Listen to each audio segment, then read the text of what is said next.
Hi friend, அஸ்ஸலாமு அலைக்கும். வாங்க பார்க்கலாம் இன்றைக்கி என்னுடைய மதிய சாப்பாடு என்னன்னு சொல்லி வழமை போல் பாஸ்மதி ரைஸ் வடித்து வச்சுருக்கேன். ஆவி பறக்க பாருங்கள்.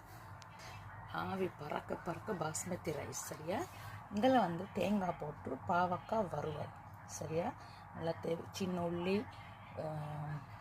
காஞ்ச கொச்சுக்கான்னு சொல்லுவோம், வத்தல் மிளகான்னு சொல்லுவோம், அதெல்லாம் போட்டு பச்சை மிளகாயெல்லாம் கருவேப்பிலாம் போட்டு கடுகு எல்லாம் போட்டு தாளித்து ஒரு தேங்காய் போட்டு ஒரு சுண்டல் சரியா மக்களே. இதில் கத்திரிக்காய், அந்த பெரிய கத்திரிக்காய் நல்லா தக்காளி பழம் எல்லாம் போட்டு நல்லா சூப்பராக ஒரு சுமார் தொக்குமே வச்சுருக்கேன் கத்திரிக்காய் கறி சரியா. இங்கே எனக்கு விருப்பமான ஒரு கறி என்ன கறின்னு சொன்னால் கருவாட்டு குழம்பு. என்ன சொல்ல, எந்த நாளும் கறி மீன் அதெல்லாம் சாப்பிட்றது எந்த நாளும். அப்போ நாங்கள் மாதத்துக்கு ஒரு டிப் மாதிரி எந்த நாளும் கருவாட்டு குழம்பு நம்ம சாப்பிட்றோம் சரியா. இது வரும் கருவாட்டு பெரிய பெரிய துண்டு. இந்த கருவாடு சொல்லும் போதே வாய் வருது. உருளைக்கிழங்கு, அந்த பெரிய பச்சை மிளகாய் எல்லாம் போட்டு சூப்பராக ஒரு அருமையாக வீடே மணக்க ஒரு கருவாட்டு குழம்பு வேறு லெவல் மக்களே. செம்ம ரொம்ப டேஸ்ட்டு மக்களே சரியா. நல்ல சூப்பரான ஒரு கருவாட்டு குழம்பு சரியா.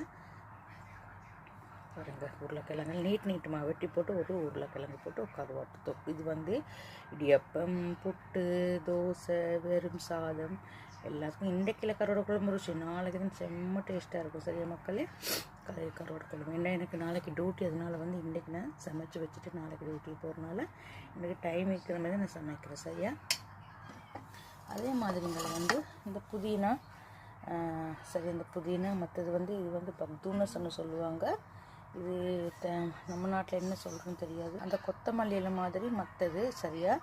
இது புதினா. இந்த புதினா சாப்பிடும்போது நம்ம எவ்வளோ தான் சோறு சாப்பிட்டாலும் நமக்கு அது வயிறு நிறைஞ்சது மாதிரி கிடையாது. அதனால இது சாப்பிட அந்த வயிறு சீக்கிரம் செம்மிக்கும். அதனால தான் நான் இப்போ சாப்பிடும்போது இந்த மாதிரி இலவர்கள் இந்த ஜிரு கிஸ்பரா, புதினா, பக்துனஸு, கஸ்ஸு எல்லாம் நாங்கள் வாங்கி சாப்பிட சலாத்தை செஞ்சு சாப்பிட்றோம் சரியா.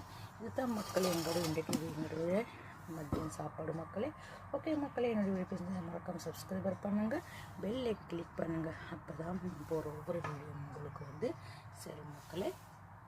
பாவக்காய் ஒரே ஒரு காய் 2 காய் வாங்கிட்டு இருந்தால் ஒரு காய் வீணாக போகும். நம்ம ஏன் காசு கொடுத்து வாங்கி நம்ம குப்பையில் தூக்கி போட்டு சொல்லி அதுக்கு ஒரு சின்ன பாவக்காய் வறுவல் வச்சு மற்ற பாவக்காய் ஃப்ரிட்ஜில் வச்சுருக்கேன் சரியா. இதுதான் நம்மளுடைய சாப்பாடு. எனக்கு ஒன்றும் பிடிக்கல. இதில் கருவாட்டு குழம்பு பார்க்கவே எச்சில் ஊறுது. ஓகே, பை பை டாட்டா மக்களே. பார்த்து மறக்காம சப்ஸ்கிரைபர் பண்ணணும், பெல்லையை கிளிக் பண்ணணும்.